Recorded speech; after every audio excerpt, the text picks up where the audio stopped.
আসসালামু আলাইকুম। আজ বানিয়ে দেখাবো তালের পোয়া পিঠা, তালের মালপোয়া বা তালের তেলের পিঠা। সবচেয়ে সহজ করে এবং সঠিক নিয়মে সঠিক পরিমাপে পারফেক্ট এই রেসিপিটা দেখাবো। আশা করছি রেসিপিটি সকলের ভালো লাগবে। ভালো লাগলে চ্যানেল সাবস্ক্রাইব করে পাশে থাকা অল বাটন ক্লিক করে রাখতে পারেন, তাহলে আমি যখন যে রেসিপি ছাড়বো সবার আগে আপনার কাছে পৌঁছে যাবে। আর যারা এরই মধ্যে চ্যানেল সাবস্ক্রাইব করে ফেলেছেন সকলকে অসংখ্য ধন্যবাদ। চলুন রেসিপিটি দেখাচ্ছি।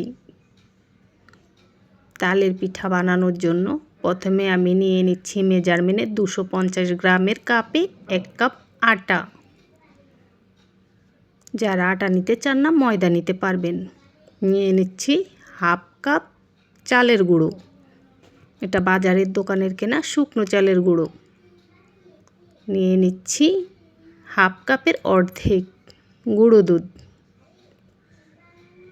এবার নিয়ে নিচ্ছি হাফ কাপ চিনি। এই রেসিপিতে তালের পিঠাটা এভাবে বানাবেন, দেখবেন খেয়ে খুব মজা পাবেন।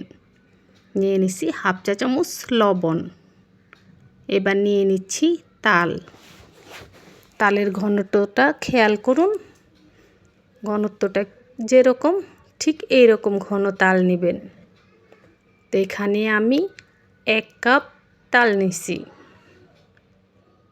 নিয়ে নিচ্ছি হাফ কাপ পানি। এটা গরমও না ঠান্ডাও না, নর্মাল তাপমাত্রায় থাকা পানি। আর তালটা জাল করিনি, কিচ্ছু করিনি।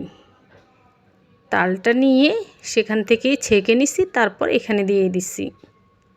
আচ্ছা দেখুন, এবার সব কিছু একসাথে খুব ভালো করে মিশিয়ে নিচ্ছি, যাতে করে কোথাও জমাট বেঁধে না থাকে, সেভাবে মিশিয়ে নিতে হবে।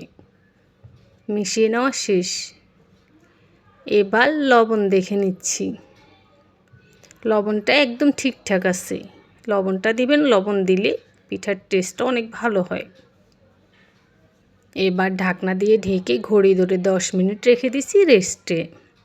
10 মিনিট রেস্টে রাখার কারণে বাজারের দোকানের কেনা যে হাফ কাপ শুকনো চালের গুঁড়া দিছি, এই চালের গুঁড়াটা ভেজা চালের গুঁড়ায় পরিণত হয়েছে। এতে করে পিঠাটা 2 দিন 3 দিন ধরে রেখে খেলেও সফট থাকবে। আচ্ছা দেখুন, এবার একটা চামচ দিয়ে খুব ভালো করে মিশিয়ে নিচ্ছি। প্রায় 2 থেকে 3 মিনিটের মতো ভালো করে মিশিয়ে নিছি।